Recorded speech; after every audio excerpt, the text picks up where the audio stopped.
Shalom Aleichem.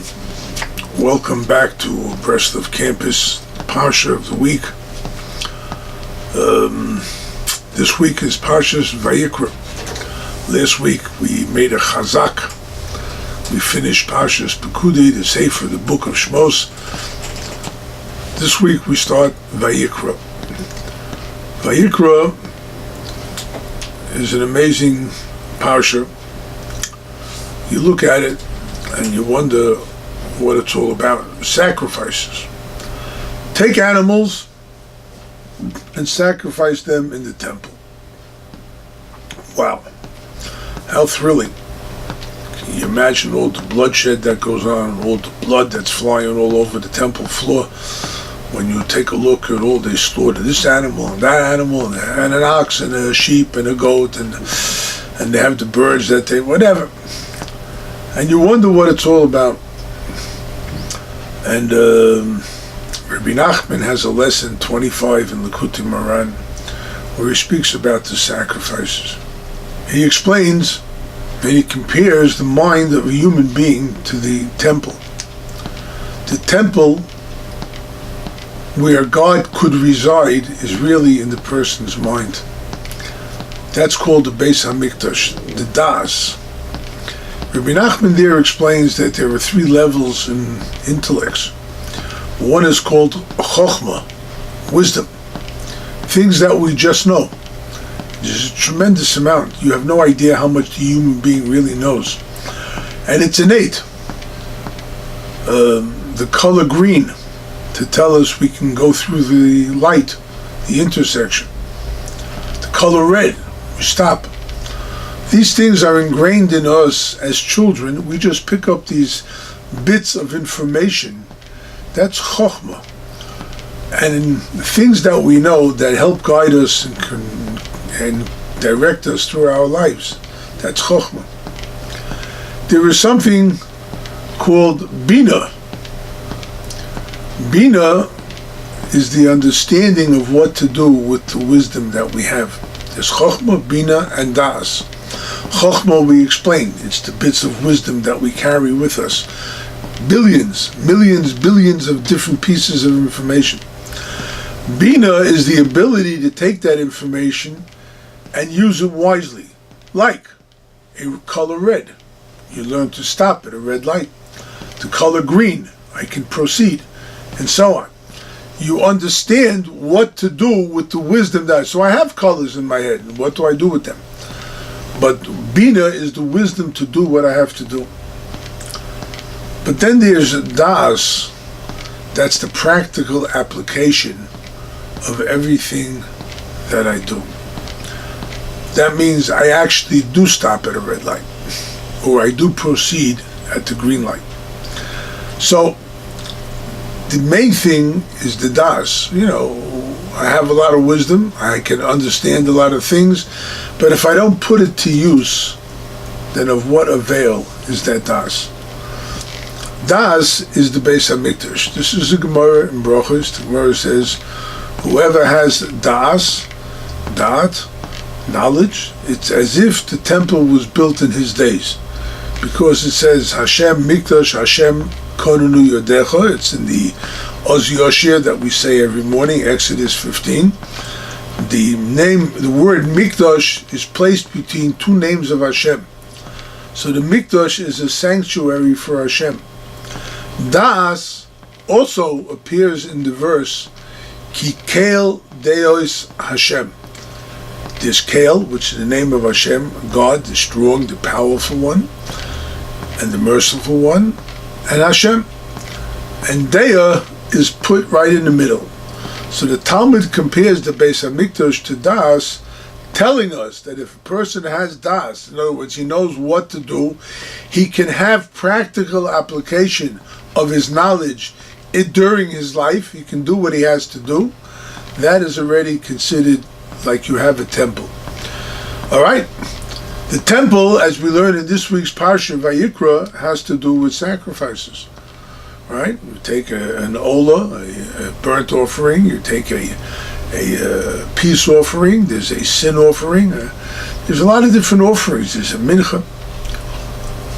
Rebbe Nachman then says, a person attains das, he's doing okay. He knows what to do. He has practical application.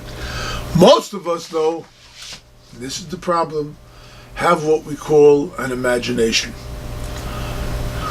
We have a Koach Hamedameh, we have a power of imagination that we imagine it's this way, we imagine it's that way, right? And I imagine so. You ever hear that expression, right? You imagine so, you think so, but you don't have clear knowledge, practical application.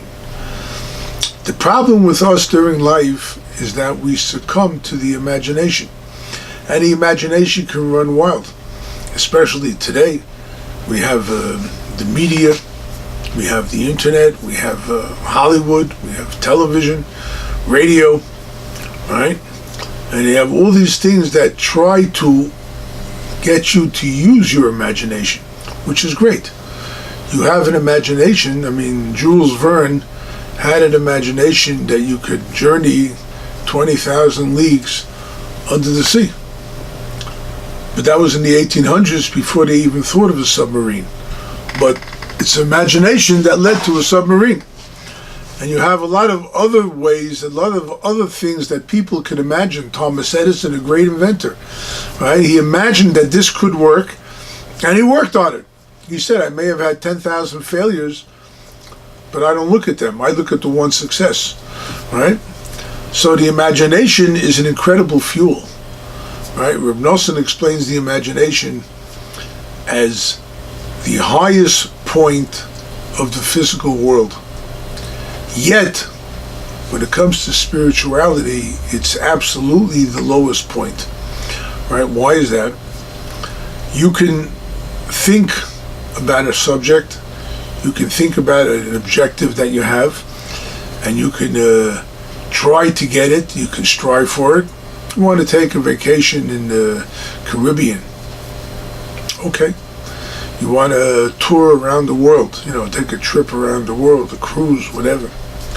There's a lot of different things that you can do, you can actually do. But you can't do everything that the imagination could do. The imagination could have you flying in space even if you're down on Earth. The imagination could give you a lot of different things, good and God forbid otherwise, but it's the power of imagination that fuels the person to do whatever they have to do. On the other hand, in the spiritual world, imagination doesn't go very far. You either know the laws and you follow the laws, or you know this way to serve God, you know this power of prayer, you do it. The imagination doesn't really help you. It could help you, it could help fuel you, but it doesn't bring you to the objective that you want. Therefore, imagination is the most powerful force in the physical world, and it's yet the lowest level in the spiritual world. Spiritual world means knowledge. Deya. Das, that's your Beit Hamikdash. Das is where you could know God. You could experience Hashem. That's an amazing thing. You could actually experience, your knowledge tells you, yes, I have come in contact with Hashem, and I can be with Him, I can serve Him, I can do what I have to do. The sacrifices, Rebbe Nachman explains, are comparable to the animal. It's the animal sacrifice. What is it? It's taking my base desires, taking the things that I feel close to.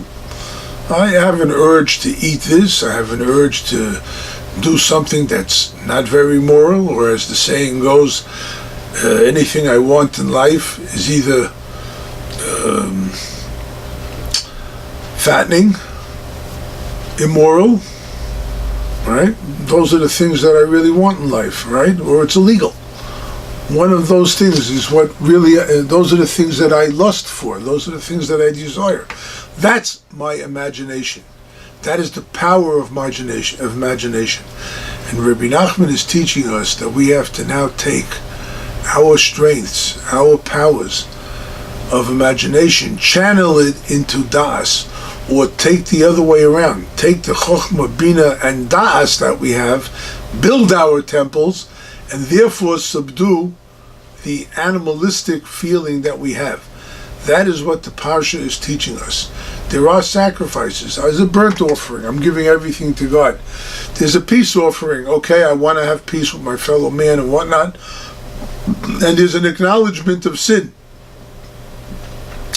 A sin offering. There are different things. These are all parts of my imagination. What I have to do now is take that power of imagination and channel it to Hashem, and that way I build a temple. Not only do I build a temple, but I have service to Hashem within my temple. It doesn't always have to be, right, just my imagination. That's the teaching of the Parsha of this week. Vayikra.